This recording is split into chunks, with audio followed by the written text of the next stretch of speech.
What is going on, YouTube people? Welcome to the Courtside Investor Podcast.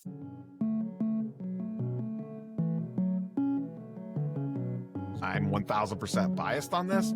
I have him won over Jordan, but I know that's a hot take, but I also am from Northeast Ohio. So I was born in 81. I have seen one championship my entire life, and that man did it. So I would just record it and post it. And part of it wasn't like I was trying to keep some big secret. I didn't think it would turn into anything. So I didn't want to be like, oh, look, I'm on YouTube or something until it got more serious. Welcome, guys, to the Courtside Investor Podcast. I'm your host, the Card Boss, and today we got a special guest. It's my friend Rob, aka Neo Cards and Comics. How are you doing, man, my friend? Good. Thanks for having me. I'm excited for this one.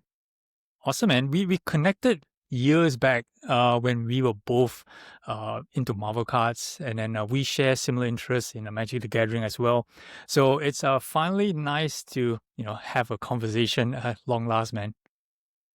Yeah, I've seen some of your videos over the years, and like you said, we've chatted in DMs. I think for like the last 3 or 4 years, maybe even longer than that, to be quite frank. Yep. And of course, you collect a bunch of things, not just sports cards, right? You have Marvel, you're into Star Wars, you're into comics, and your YouTube channel, you have about like 2,100 videos up to today since you started about 5 years back. So that's awesome stuff. But I want to know, right? So, of course, you started your channel about like 5 years ago during the pandemic. What was the initial motivation for you to, start a YouTube channel? And back then, for those people who do not realize, you were then known as Northeast Ohio Sports Cards. Yeah, I ended up shortening the name because it was essentially word salad. And at some point in time, the audience actually kind of did it for me. People would just post in the comments, and then people would just shorten it to Neo automatically.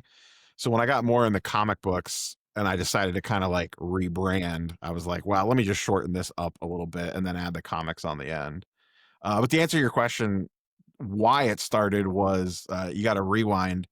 Back then, we were all locked at home with nothing to do. And my day job had basically, I was in the field for work day to day. And during the pandemic, we got sent work from home.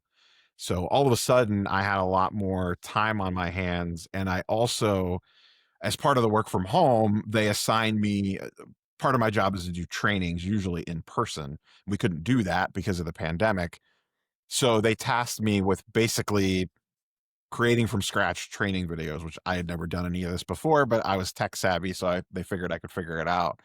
So I did that. And in the meantime, I was already collecting stuff, already buying and selling cards, and because we were all at home, consuming a ton of content. And it was one of those things where I was like, I could talk into a microphone. And I've told the story before on my channel. I remember setting up, I did not have a proper setup. I remember I had like a DSLR camera on a small tripod sitting on my keyboard tray, shooting down at my desk. It kept getting knocked off. I started and stopped the video like 100 different times over the course of a week. And then finally I was like, just do it, screw it. And did like, I think my first video was like a breakdown of opening a bunch of Mosaic blasters or something, like the most pandemic thing ever, chasing Zion base rookie cards out of Mosaic retail. Uploaded it and then kept uploading, and the rest is kind of history. It's better to be lucky than good, they say. Awesome, man. Awesome. Yeah, I remember those times when not just you, I think for myself as well, going through that early growing pains of, just trying to figure out the right angles, the right lighting. In fact, getting a proper microphone, that was actually a big step as well for a lot of us, right? Because most of us just have the phone, and then you get that grainy sound or sounds in the background and stuff like that. I used an old Turtle Beach headset. That was what I recorded my early videos on. That I would use for gaming. That's exactly what I used. And then, I didn't even know what proper lighting was. You go back and watch some of my older like mail days or whatever, and I just had regular fluorescent lights installed, and everything the lighting looks absolutely terrible, like just terrible. And I eventually switched out to LED bulbs, got a new microphone, upgraded cameras over the course of time as I decided to keep doing it. I remember I was like, man, if I ever just get to 100 subscribers, this will be fantastic. Like that was like, I'll never get to 100 subscribers. That would be crazy. And I was doing it for months, for a couple of months, and I never even told anybody in like my family. My wife didn't even know like what I was doing. She was still going to work quite a bit with her job, so she wasn't at home all day. So I would just record it and post it. And part of it wasn't like I was trying to keep some big secret. I didn't think it would turn into anything, so I didn't want to be like, oh look, I'm on YouTube or something until it got more serious. And then once I realized like, oh, this is actually like I'm up to like 100 subscribers, the number I never thought I would get to. I suppose I should like tell my wife that I'm doing this. No, it's funny if I and you're recording from your basement, right? And you mentioned that you're doing your trainings. Are they recorded from your basement as well? Back when I was doing them, yeah, I haven't had to do that for years. As soon as the work from home stuff ended, we were able to go back into the field, and it was right back to normal. So Right, right. Cool, man, cool. But the thing was this, it didn't take long for your channel to get recognized because I believe it was like your maybe like a fifth or sixth video that you did on, where to buy Locana boxes or sports card boxes. That's when, that video kind of blew up, right? If you can. And I think you talked about it in one of your earlier videos. Maybe can you share like what was the video about and what do you think that video actually blew up? so that was it's funny you mentioned Lorcana because I actually went back and re-thumbnailed that. Lorcana wasn't even out when that video came out. But when Lorcana got popular, the information still applied. So it was as simple as I was back, that was back in the day when I was pretty active in the Sports Card Investor Discord, and I was active in a lot of Facebook groups.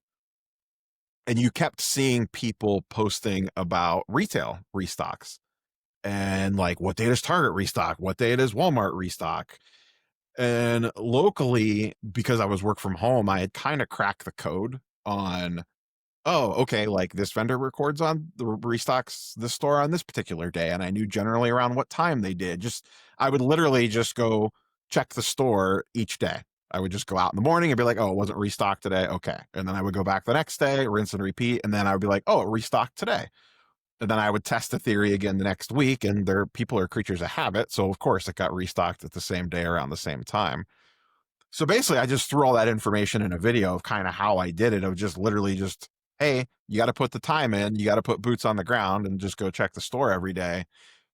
And then the video performed pretty good. But the thing that I would also do was, as I was scrolling like through Facebook groups and things like that, anytime someone asked that question, I would link the video. I wouldn't even say anything about it. I would just copy paste the link and just drop it on a comment on that post. And that video just kept getting traction. Like it would just keep getting a steady stream of views. And then I think it just eventually caught the algo and then it just kind of rode. I mean, I remember that video got decent views for months. And most of the stuff that I post has like a 48-hour window and it's done, with the exception of just a handful of videos. But that one caught. And then that was kind of what really took me from, what the hell am I doing? I'm getting like 15 views a video. It kind of leveled me up to the next jump up point. I've Yep. talked over the years about, it feels like when you make YouTube content, you kind of start and you got to kind of really like basically struggle to get started. Like there's some real days where you're like, I just spent 30 minutes on a video and it got 5 views in the course of a week. Like, what am I really doing with my time? And at that point, like I was getting some views, but then that kind of like leveled me up to like, oh, okay, I could post a video and get like 100 views on it. Like I'm over 100 subscribers. Like I'm getting a little bit of traction. You're kind of getting that positive reinforcement. And I just feel like there's different stages of YouTube, at least in the collectible / card world, where like there's these kind of like milestone events. And I could point to very specific things in some of it that like kind of leveled me from one thing to the next, to the next, to the next throughout the years. Cool, cool. Yeah, I think for YouTube, it's that natural progression, right? So a lot of us, just need that one or two videos that kind of like jumpstart your channel, correct? So that one I believe was one of the early ones that you mentioned to kind of like get yourself known out there, and then it's up to you to kind of like build the momentum after that. Mhm. Yep. Yeah, So I would 100% agree. right. And I kind of did this research yesterday. So on June 20th, 2020 was the very first time you did a weekend review video, Mhm. right? And you covered about Gary V flipping Devin Booker base prism PSA 10s for like 3x or 5x or something like that. Okay. Now, that was like 5 years ago. Now, fast forward today, your weekly update videos are kind of like I would say like the hobby staple, like the weekend, the Monday for me is Monday, right? So the Monday morning news for me to see what has happened the entire week. So I just want to know from you, right? This kind of news, kind of reporting, updates, is it something a format that you enjoy actually doing? Yeah, the channel morphed over the years for sure into being more news focused, and part of it is yes. To answer the question bluntly, yeah, I do enjoy kind of chasing it a little bit and being like in the rumor mill and hearing things and figuring out what I can cover and what I can't, and what I could talk about and can't. But what you as a content creator, you get immediate positive reinforcement very quickly on news stuff because something would happen and you record the video, post it. And what I quickly realized was if you're first to market, it is a massive advantage. And as the channel was growing, and once again, we're all sitting around at home, and the way for anyone that hasn't watched my channel, I'm usually not on camera. It's typically a screen record. Like it's just whatever the press release is or whatever the thing is, I have up on the screen. And then I talk about it, and my face usually isn't on the camera. And part of that was by design because I don't like to edit. And I found the editing process much simpler of if I didn't have myself on the screen. And you couldn't, it makes it look way smoother because there's no cut. You don't see like a jump cut. I don't have to worry about like my head shifted from this side of the frame to this side of the frame if I have to do an edit or something like that. And it made my process extremely quick because all I really had to do was look at the news, figure out what I wanted to say, and I don't script anything, fire from the hip. And then usually I don't have to edit much, if at all, process the video, and then I could get something up. I'll use a recent example. The Probstein, the eBay thing happened yesterday, and the story got posted, and I think I had a video up within 15 minutes, and that's including record time. So I can be very quick in the turnaround, and you do that for a few news stories, and all of a sudden you see those videos outperform everything else that you're doing. And then it's just like that positive reinforcement of like, well, I'm just going to keep doing that. Like, clearly that's what the audience wants. And then you kind of just fall into that rhythm of, that's what you're doing. So, it's worked out well for me over the years. It is, I mentioned this in other places. It's a blessing and a curse though, because when you're not first, or when you're actually legitimately have like your real world in the way and you're not first, the people are like, where's your video at? Where's your video at? How come your video is not up yet?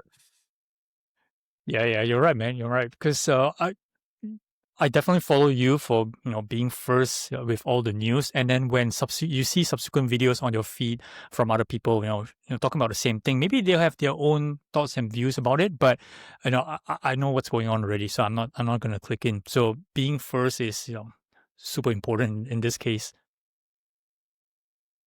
All right. Yeah, I 100% agree. And then the weekly sports card market update was kind of a catch-all video. It was just my way of one, having a set video that I knew I was doing every week. Because part of the problem when you're heavily news-based like I am, and I do plenty of commentary as well, but if nothing's going on, then you still need stuff to talk about.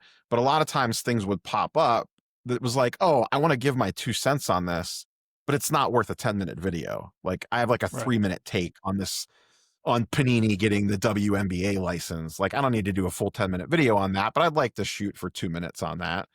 So I was like, what can I do to capture all the little stuff that happens throughout the week? Or maybe I just didn't have time to get to something because maybe it's a crazy week like the last 2 weeks were and things just fell through the cracks. So the Sunday video was my way of recapping big stories that happened, and also giving me a shot to have a second take at them, because maybe the information changed. Maybe new things have come out. So I could be like, oh, let's revisit this and give a new take.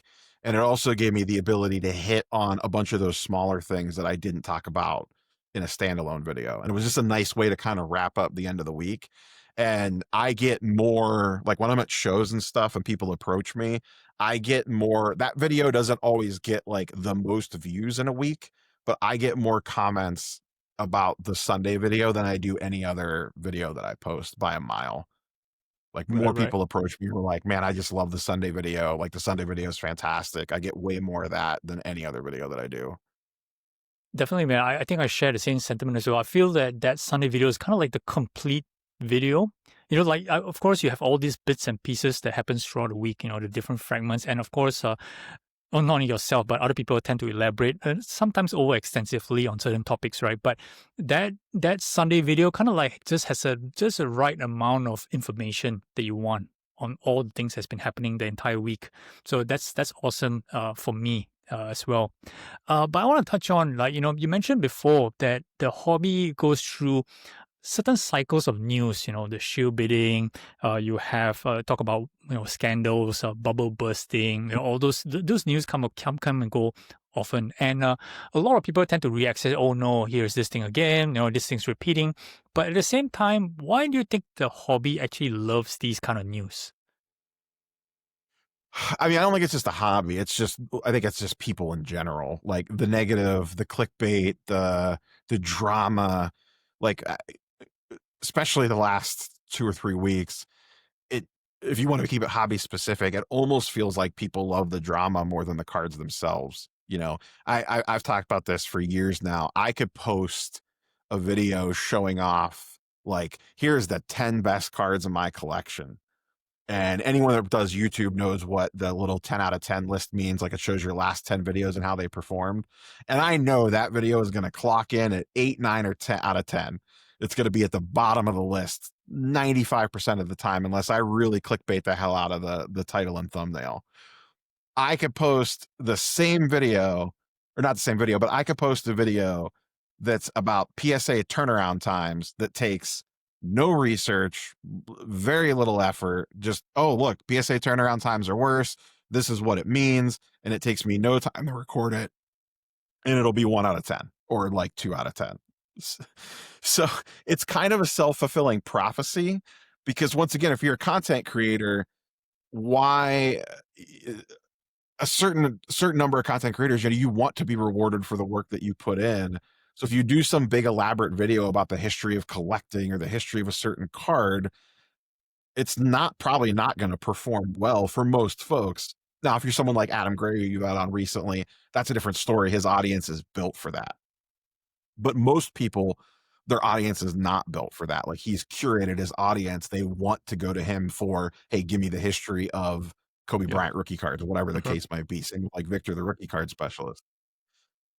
But people just love the drama, man. They love Oh. the nonsense, for better or for worse. And I don't know. Sometimes it's like we can't even get out of our own way. That's true. That's true, man.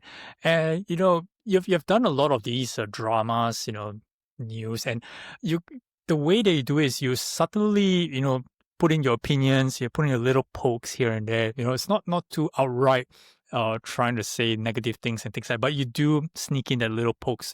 But amongst all the topics that you have covered in the past, is there a particular kind of, segment that you enjoy poking the most, be it grading or whatever it is, or panini?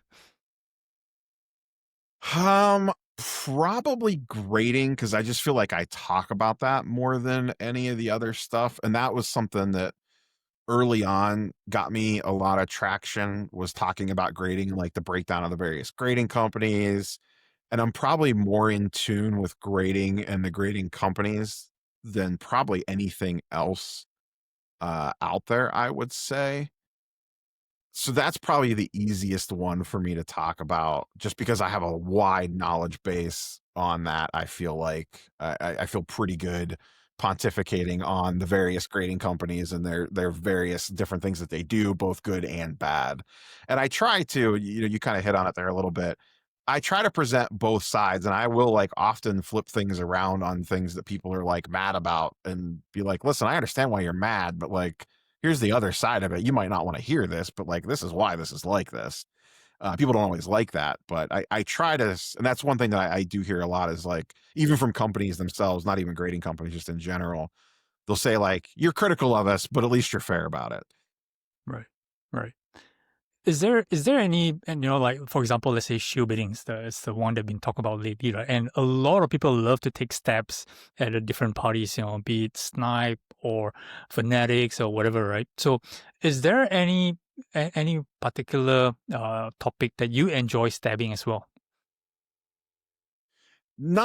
I generally try not to. I mean, you've watched my content over the years. I generally try not to take too many shots at people. Like you said, I'll throw occasional little like, little joke off to the Little corner or jabs, something or a little snide remark, but I don't like to go like full bash mode generally speaking. I will on companies on occasion. I really don't like to do it against fellow content creators, and I don't know that I'm sure I've definitely thrown some jabs, but I've never done like a full on attack piece on another right? content creator, at least that I could think of. Maybe I have and I'm just forgetting, but it's definitely not my lane that I typically steer into. I try not to get too much into the interpersonal wars, so to speak. I try to keep most of my uh venom for companies themselves rather than individuals as much as I possibly can. Right, right. I think we've seen some of that as well. So obviously, you save some of your venom, and then being a reporter, you tend to report the way you see it. Okay, so of course there are some people who's gonna agree with you, and some people who will not agree with you. That's very normal. But has there been any occasion that somebody decides to hit you up and kind of disagrees with what you say, and it kind of escalate outside the YouTube realm? No, I've never had anything go super, super crazy like that. At least not with like a company or anything like that. And generally speaking, like if I'm air quote like reporting on something a company is doing, I usually won't say it unless I am a pretend journalist. I'm not a real journalist. I consider myself more a content creator than a journalist. But that being said, I do run by the getting two sources on stuff. Like there's been a couple occasions. I've said this before. I don't generally like to break the news. I would rather be the first one to react to the news than being the one actually breaking the news. But that being said, I have broken some stories before. And in those rare occasions that I am actually first to market, I make sure that that I am locked down with two independent sources before I throw anything out there. Cause the last thing I want is to be like, this company is doing X or Y, and then all of a sudden they do the exact opposite, because that's going to be a bad look for me, and then I lose credibility. So I've always made sure when I'm like actually talking about companies and what they're doing in the marketplace, if it's stuff that's not announced yet or about to be announced, that I make sure that I have it like down, down. And I'm lucky now to a degree where for not some of the companies, not all of them, I do have at least a PR contact at a lot of the companies. So sometimes like I'll get stuff and I'll reach out to the company and just be like, hey, I have this FYI, I'm recording on it. Like sometimes just to give them a heads up, not even asking for comment, just to say like, hey, this video is coming out. Like, do you guys want to comment on it, or can you confirm, or do you not want to confirm? And the answers will vary depending on the company quite a bit. Not for everything, but it's nice to be at the level that I'm at now, that I do have some contacts with some companies, because it does help a lot on some stuff. Yeah, makes sense, man. I guess that's one of the edge that your channel has compared to some other people, because some guys just really just run, just go with it, and then this doesn't have any real evidence to back it up. Whereas your content has a lot of substance behind it, and people kind of like what you mentioned, right? You do verification, so kind of like people know that whatever that you're saying is in fact factual. Yeah, I try my best. Sometimes you can't. Like sometimes you legitimately can't because you just don't have the Rolodex to get there. Yep. But when I do, I try to as much as I possibly can. Cool, man. Cool. All right. So I'm going to go in a different direction. So, obviously, this is a basketball related podcast. I'm going to talk a bit about basketball. And you're from Cleveland. Obviously, you're a Cavs fan. So, I just want to get your Mhm. thoughts. Do you think that LeBron can be considered one of the greatest of all time? Yeah, I mean, I have him. Listen, I'm 1,000% biased on this. I have him one over Jordan, but I know that's a hot take. But I also am from Northeast Ohio, so uh, I've I was born in '81. I have seen one championship my entire life, and that man did it. So he's number one in my book. Cleveland sports have a long history of not having the best luck in the Yep. world. So, but I get it. Like, I'm not going to sit here and argue with someone that wants to throw Jordan number one. I completely understand. I am admitting my bias. So, but I Yep. think even regardless, if you remove the Cleveland bias aside, I don't know how you don't have him as at least clear number two, in my opinion. I think that's crazy if you don't have him too. Right. Cool. I'll touch on more on that a little bit. But okay, you being a strong Cleveland fan, strong LeBron fan. What was your reaction, the initial reaction when he decided to leave Cleveland for Miami? Oh, I was devastated. I was pissed. I was pissed. I was super mad. I was so mad. 100%. So, But the what? second he said he was coming back, I ordered season tickets. So who the hell am I? Yeah, I was gonna ask you on that. So, but let's rewind a little bit. So, when you said you were mad, right? So, a lot of people, they said they throw away the jerseys, they throw away the stuff of LeBron that they had. Did you do any of that? I think the jersey went to the back of the closet. I had two, and I think I still have them, but they definitely did not see the light of day for a very long time. And it wasn't so much my problem wasn't that he left. It was how it was done. And that's a lot of people in Cleveland and in general Northeast Ohio, I think feel similar. Like him leaving wouldn't have been as bad. It was the way that he handled it that amplified the leaving, Right. like with the whole TV special and Yep. Yep. kind of making it feel like he dragged us through the mud. Mhm. That I think made it way worse than it needed to be. If it was handled differently, people still would have been upset, but I don't think they would have been as upset. Right. Right. And to see him win two championships with Miami, not long after he left, how did that feel to you? I was the biggest Mavericks, Spurs, and OKC Thunder fan during those years. Whoever they were playing against in the championship, I was all in. When he melted down against the Mavericks, I was living my best life Oh for man. sure. I was I- like, yes. I was like, this is fantastic. Throw all the shade at him. And I remember rooting for the Thunder really hard in that series too. And then the Spurs stuff, I mean, those were just tremendous series back and forth over the yep. years between those two teams. So, but yeah, no, I was 100% rooting against him. Like, I remember watching Man. before he won any championships when they did the whole, was it not three, not four, not five, not six, Yep. whatever, with him and Wade and Bosch. I was like, get the hell out of here. I recently just spoke about, because I have two LeBron logo mans in the Heat jersey, and I just talked about how these are very important because that was kind of like LeBron in his prime. And I'm not a huge LeBron fan, but of course I enjoy the Miami run because you have to be honest, right? They were very dominant during that period. Oh, Okay. the team was insanely good.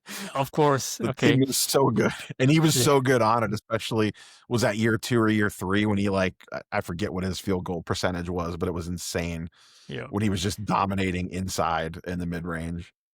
Awesome. Okay, so fast forward with that one. So, and then he decided to come back. All right. So, what was your initial reaction? I was literally on the phone with the Cavs box office within seconds of finding out, ordering season tickets. Wow. Like, I wasn't Okay. yeah, like, I had heard, and I was like, I was on it. I had actually, because there was a lot of rumors going around that there was a decent chance that he was coming back. So me and my best friend from high school had talked already, and we're like, listen, if he comes back, like, we're getting tickets, right? And he's like, yeah. He's like, the second you hear, just get on the phone. Right. And we had split, like, we didn't get a full season because I live about an hour away Hmm. from downtown. So it's not like the easiest thing to run the games every single night. So we had Yep. a 20 game package all the way through. I think we got rid of them in 2018. Actually, we got rid of them 1 year early. 2017 was our last season with them Hmm. because we kind of could see the writing on the wall Hmm. of what was going to happen. We're like, let's get out 1 year too soon rather than 1 year too late, because the way that they kind of like locked you in, we didn't want to be locked into a season without him there. Right. Right. And So, but did you have it was opportunity? fantastic. Nice, nice. Did you have an opportunity to watch them during their playoff run that they won the chip? Yeah, I was at because with season tickets, the way that it worked, we had a 20 game package, so you got every other playoff game. And we actually bought, it was not the game that we were supposed to have, but we weren't going to miss it. We got tickets on our own to game 6 of 2016, where they forced the game 7. So I was in the building for that. And then I was at the Nice. building earlier that year, or earlier that series, for a game that they lost. Hmm. And then we went to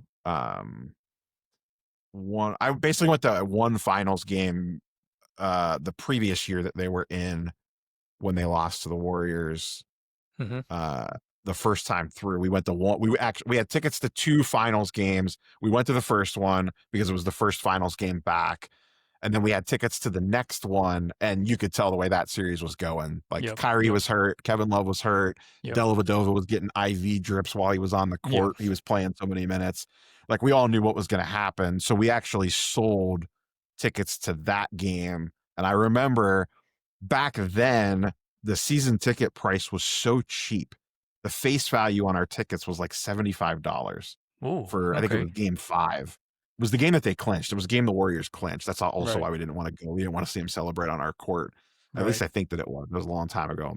Hmm. Um, and we sold those, and it paid for our entire next season. So it was like a no Wow. brainer. Yeah, because they were only, our cost basis was $75, and I think we sold them for like $600 or $700 a pop. And our ticket, we didn't have like crazy tickets. We were in the upper deck, like in the corner, not like at the end, and like in the first Yep. 5 rows or something. But it was like a no brainer to sell those ones. But yeah, so I was at 2 games during the 2016 finals, and then I was at conference finals games all throughout and stuff. And then we were lucky enough that we got the home opener the following year, so we got to see them get their rings and raise the banner. Nice. Nice. Where were you watching Game 7 when when they won? We went to my parents' house. I watched it with my dad, my mom, and my wife. Right, right. And what was your reaction when, he made the block and then Kyrie made the shot and, and they won? What was your reaction then? The whole last 2 minutes of that game was just like trauma inducing. Because nothing really happened. I mean, I shouldn't say nothing happened, but like nobody scored, I think, for, was it the final 3 or 4 minutes? Like, Yeah, it was nobody back and scored in forth. that Yeah, game. It without was a score. Yep. 89-89 Yep. until Kyrie hit the 3. And then Yep. no one really scored after that until LeBron went to the line Yep. and he hit 1 of 2 free throws to give him the 4 point lead before Kevin Love did the little lockdown thing that he did. Uh, I just remember being a nervous wreck, an absolute nervous wreck. And my dad, who's a lifelong Cleveland fan, though, the Cavs are the lowest on the list for him. Indians are number 1 for him, and the Browns will be number 2. Right. Uh, he was just like, I can't believe they're going to do it, and it, it was almost surreal when it actually happened, because I had been there. Like, I wasn't at the games, but like I was there watching and listening for the Indians World Series runs where they got destroyed by Greg Maddux and the Braves in the mid 90s. But then we got super close in 97 where they lost an extra innings in a game 7 to the Marlins. We were like right there, right there. And then the Indians had a 3-1 lead against the Cubs in the World Series and blew that. The Browns have always sucked for pretty much the entire time I've been alive, so I've never really had a good sweat with them. But the Indians got me there multiple times, and I don't know how big of a baseball fan you are, but in the mid '90s, the Indians were basically like by far and away the scariest team in the league. Like, nobody wanted to play them, and they Right. just kind of never really hit quite right to be able to get all the way there. So I got teased on them quite a bit. And then like LeBron's first go around with the Cavs was kind of a giant tease because you could see like this guy is legitimately going to be super good. And Yeah, they just didn't have the right team around him because they were constantly chasing and they never took like a breath to actually build the correct team around him. They were too right. busy just throwing pieces and parts. So it felt like the biggest missed opportunity ever. So when he came back and you kind of had like Kyrie there and then they traded for Kevin Love and then they Love, yep. started putting the pieces around him, you were like, oh, like this has to be it. Yeah, he kind of like went to the finals for the first time against the Spurs a bit too early, right? The team Mhm. that he had around him was kind of a bit It was terrible. It was yeah. terrible. It was basically him and Zydrunas Ilgauskas, and that was it. Yeah. And like a bunch of really bad role players, Was like it Eric Mo, Snow, Mo player on Williams, that. I think, right? So Yeah. Well, funny enough, Mo Williams was on the 2016 team too. yep. Yep. Awesome, awesome. Yeah, the funny thing was in that game 7, right? So I was, because it's a different time zone. It's actually during the day for me.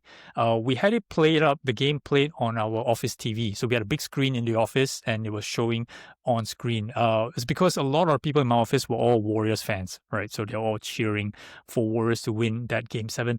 And when it came down to the wire towards the end, everybody kind of like paused and just crowded around the screen. And when LeBron made that block, right, I was the only one that had my hands up. No, and everybody was like, "What are you doing?" And I had to like quiet down because I was the odd man out. I don't know, like the block gets a lot of the hype, justifiably so, but I think it kind of overshadows the Kyrie shot. Yeah, And definitely. I Yeah. think Kyrie gets I'll listen, I hate and this is part of it. The way that he kind of forced himself out of Cleveland, he didn't do himself any favors. Hmm. But I'll never boo that dude as weird of a run as he's had as a career because I realize how he was so good in the 2016 playoff run. I mean, they both were, but I think his performance gets overshadowed by the LeBron stuff. But like they had that dual 40-point game.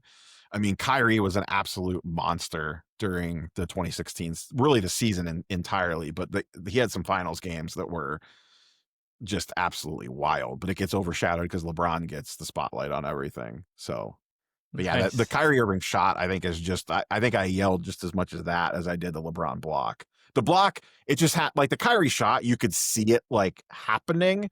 Yep. Okay, he screened, he got on, he got the switch, and then you could see what was going to go down. The block, it just all happened so fast. You're like, wait, Yep. what just happened? He did what? The Kyrie shot is the winning shot, but I think the LeBron block was kind of like the tide changing play. I think, in my opinion. Yeah, because that happened, I think, like 60 seconds after, Yep. maybe 2 minutes after on the game clock. Yep. Yep. Correct. Actually, Correct. it's funny that I didn't know we were going to talk about this, but I just, every couple of months, there's a clip on NBA YouTube that's Hmm. just the final 10 minutes. Hmm. And I just revisit that like every 6 months. I'll just like the algorithm will throw it at me. And if the algorithm throws it on the homepage, I am watching it every single time. Every Uh, single time I'm It's clicking on is it and it kind watching of it. like a feel good pickup 10 minutes for you every 6 months? Yeah, if I'm ever having like the worst day ever, I'm just clicking on that and just everything melts away. Awesome, man. Awesome. All right. Just want to get some final thoughts on the current Cleveland team. The way it's constructed, it's a pretty good team. Okay. But in your opinion, do you see them winning any championships with this roster anytime soon? If the Thunder didn't exist, maybe. The Thunder are so good. I think the framework is there. The problem is twofold. Garland has to be healthy. Hmm. Um, as much as Donovan Mitchell gets the shine, Garland is kind of the stir that stirs everything. And when he is not around, they are a different team. And you've seen it in the early part of this season. They don't look like they did last year. And then Yep. when he plays, it's the offense just flows so much better. Yep. So he's like one of the key things for me. And I just don't know that the dude could stay healthy for an entire playoff run. And then Right. the other one is Evan Mobley. I love the dude, but he needs to figure out. I don't know if he just needs like a little mean streak in him or what, but he just goes through these weird phases where he's hyper aggressive and you're like, oh my God, Evan Mobley has finally unlocked. This is exactly what we've always wanted to see. Hmm. And then lately he's been like passive Evan Mobley, and that's not good. When he's just kind of like, oh ho hum, and like I'll put up my 15 points, and he's hitting more threes now, which is nice to extend things out. I still think him and Jared Allen together are a little bit of an awkward fit. Sam Merrill's a revelation. I love that dude. DeAndre Hunter's been really good. One thing with the early season that's been nice is like a lot of like these random guys that they have on the roster have been Mm-hmm. getting more playing time, and they've been Mm-hmm. playing pretty well.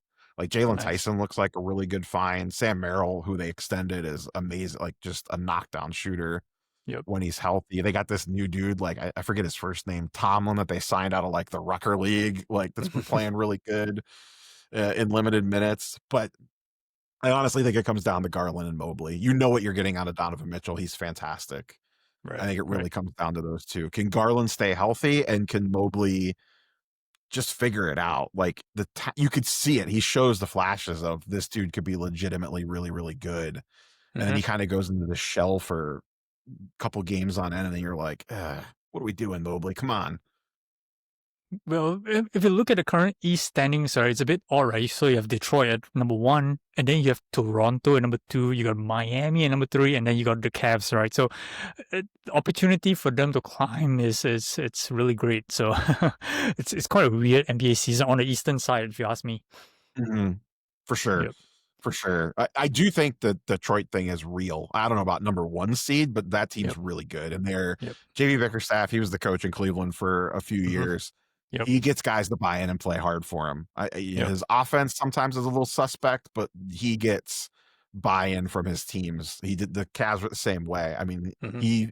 he's the one that, Atkinson kind of leveled him up to the next level, but he's the one that kind of turned him into we're a full rebuild project to, oh wait, like they're a little frisky. Like you kind of don't want to mess with them. Mm-hmm. Nice, nice. All right, cool, man. This has been an interesting conversation that we had. Before we close up, is there any hobby-related advice that you want to share with my audience? Given the current state of things, if you're gonna buy something, it's funny that you asked this. This is actually might be my topic for a video for tomorrow. I was bouncing around what I want to talk about. If you want to buy something, make sure it's something that you really want to own, and be comfortable with whatever the price is that you want to pay for it, and don't get caught up in whether you're bidding on it or you're buying it outright, whatever the case is. Like, don't get caught up on the hype on it. Like, we're in a weird space right now of what's real, what's not, what can you trust, what can't you trust, and no one really knows. We're all just guessing. But if you're buying a card, at least for myself personally, I have been very focused on I'm only really buying stuff that I actually want to own. Like, it's not like I'm buying this to potentially flip it or because I think it's a good deal or anything like that. Like, if I'm buying a card, it's because I really want to own it, and I'm not planning on selling it anytime soon. And to be quite frank, I've been like that for quite a while. I dabble on some low end stuff here and there, like 20, 30, $40 stuff. But if I'm spending like more than a couple of $100, it's with purpose. That's where I'm kind of at right now. Is buy it because you really want it. Awesome advice, man. Awesome advice. All right. Thanks, Rob. Thanks, Neil, for joining this podcast. It's been an interesting conversation. I love talking basketball. I love talking about Cavs. So, very rare opportunity I get to talk to a true diehard Cleveland Cavaliers fan. I watch pretty much every single game. Hell, I do. The running joke is during Off Centered, my biweekly live stream with Dustin and Steven and Michael Yep. Ham. I usually have my iPad on my desk sitting in front of me with the Cavs game on because it's always on a Wednesday and usually they're always playing. Yep. So I'm usually during the live stream, I'm usually like this as chat's joking about what's going on in the Cavs game. All right, cool, man. All right, thanks, guys, for watching the Courtside Investor Podcast. Thanks again to Neil for joining us. Do like, subscribe for this channel for more content in the future. Thanks again. Carlos out. Thanks for having me.